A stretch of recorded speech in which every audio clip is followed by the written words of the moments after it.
கர்த்தராகிய இயேசு கிறிஸ்துவின் நாமத்தினாலே நான் உங்களை வாழ்த்துகிறேன். இந்த ஆசீர்வாதத்தின் விடியல் என்று சொல்லக்கூடிய நிகழ்ச்சியிலே உங்களை சந்திப்பதிலே மிகுந்த மகிழ்ச்சி அடைகிறேன். இந்த நாளில் நான் உங்களோடு கூட பகிர்ந்து கொள்ளும்படியான தேவனுடைய வார்த்தை சங்கீதம் 68:19. என்னாலும் ஆண்டவருக்கு ஸ்தோத்திரம் உண்டாவதாக, நம்மேல் பாரம் சுமத்தினாலும் நம்மை ரட்சிக்கிற தேவன் அவரே என்று சொல்லி இங்கே வேதம் சொல்லுகிறது. நம்மேல் பாரம் சுமத்தினாலும், சில வேளையில் நமக்கு பாரமாக இருக்கிறது என்று சொல்லக்கூடிய காரியத்தை நம்ம சொல்லுவோம். கர்த்தர் மேல் உன் பாரத்தை வைத்து விடு என்று சொல்லி வேதம் சொல்லுகிறது.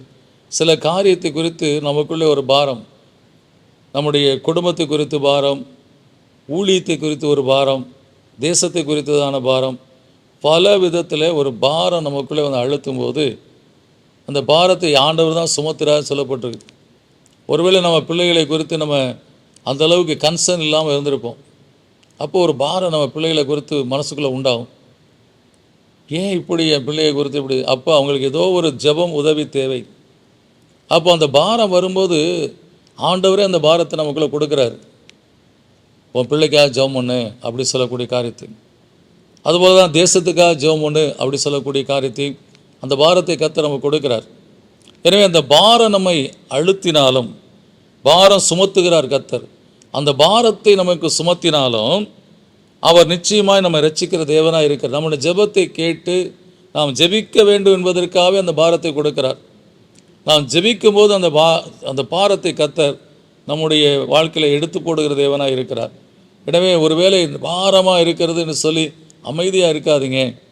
என்ன ஒரு பாரம் உங்களுக்கு தோணுதோ, ஒருவேளை ஒன்றுமே தெரியல எதனால் இந்த பாரம் சொல்லி உங்களுக்கு தெரியாமல் இருந்தால் கூட தேவ சமூகத்தில் முழங்கால் படிட்டு ஆண்டவரிடத்தில் போராடி கேளு. ஆண்டவரே, எனக்கு ஏதோ மனதில் பாரமாக இருக்கிறது, எந்த தீங்கும் என் குடும்பத்தில் சம்பவிக்கக்கூடாது, அல்லது கடந்த நாளில் நான் கண்ட சொப்பனத்தின் நிமித்தமாய் என் வாழ்க்கையில் பாரமாக இருக்கிறது. பார்வனை போல உள்ளம் கலங்கி இருக்கலாம். எப்படிப்பட்ட பாரமாக இருந்தாலும் சரி, அதை நாம் தேவனுடைய சமூகத்தில் அறிக்கை செய்து ஜெபிக்கும் போது கர்த்தர் நம்மை ரட்சிக்கிற தேவனாக இருக்கிறார். அந்த தீங்குக்கு விளைக்காத்து நடத்துகிற தேவனாக இருக்கிறார். எந்த காரியத்துக்காக நாம் பாரப்பட்டு ஜெபித்தோமோ அந்த காரியத்தில் நமக்கு ஒரு மகிழ்ச்சியான ஒரு செய்தியை கேட்க முடியாத காரியத்தை செய்வார்.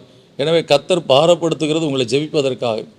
எனவே ஏதாவது ஒரு காரியத்தை குறித்து பாரமாக இருக்குது பிரதர், பாஸ்டர், ரொம்ப மனசுக்கு பாரமாக இருக்குது அப்படின்னீங்கன்னா அது உங்களை கர்த்தர் ஜெபிக்கிறதுக்காக ஏவக்கூடிய ஒரு காரியமாக இருக்கிறது. எனவே நீங்கள் தேவ சமூகத்தில் அந்த பாரம் நீங்கும்படியாய் ஜெபியுங்கள். நிச்சயமாய் நம்ம ரட்சிக்கிற தேவன் நம்முடைய வாழ்க்கையில் விடுதலை கொடுத்து ஆசீர்வதிப்பார். இந்த விசுவாசத்தோடு ஜெபிப்போம்.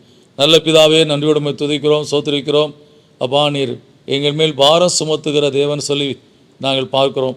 எங்களுக்குள்ளே ஒரு பாரத்தை கொடுக்கிறீர் கர்த்தாவே. எங்கள் குடும்பத்தை குறித்து, பிள்ளைகளை குறித்து, பிள்ளையுடைய படிப்பை குறித்து, கர்த்தாவே மனைவியை குறித்து, குடும்பத்தில் இருக்கக்கூடிய பொருளாதார நிலைகளை குறித்து ஒரு பாரம் எங்களுக்குள்ளே உண்டாகும் போது இது கர்த்தர் கொடுக்கிற பாரம் சுமத்துகிறார் என்பதே அது குறித்து ஜெபி.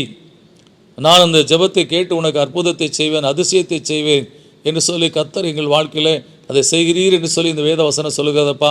அதன்படியே கர்த்தாவே பாரமாக இருக்குன்னு சொல்லி அப்படியே சோர்ந்து போகாதபடி, பாரமாக இருக்கிறன்னு சொல்லி விட்டு விலகிவிடாதபடி, பாரமாக இருக்கிறன்னு சொல்லி தூரமாய் போய்விடாதபடி, பாரம் இருக்கிற வேளையிலே பாரப்பட்டு ஜெபிக்கவும், இன்னும் கர்த்தாவே வல்லமையோடு ஜெபிக்கவும், இன்னும் கர்த்தாவே போராடி ஜெபிக்கவும், அது நிமித்தமாக ரட்சிக்கிற தேவனுடைய சமூகத்திலிருந்து ஒரு விடுதலை உண்டாகி எந்த காரியம் பாரப்படுத்தினதோ அந்த காரியத்தில் ஒரு வெற்றியையும் ஜெயத்தையும் கொடுத்து மகிழ்ச்சியை கொடுத்து உடைய பிள்ளைகளை ஆசீர்வதிக்க முடியாது ஜெபிக்கிறப்பா.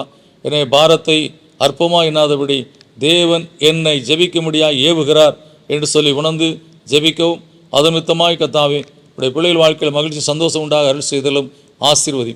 இயேசுவின் நாமத்திற்கு நல்ல பிதாவே, ஆமேன். நீங்கள் பாரப்படும் போதெல்லாம் ஜெபியுங்கள். ஜெயம் கொடுக்கிற தேவன் நிச்சயமாக ஜெயத்தை கொடுத்து ரட்சித்து ஆசீர்வதிப்பார். God bless you.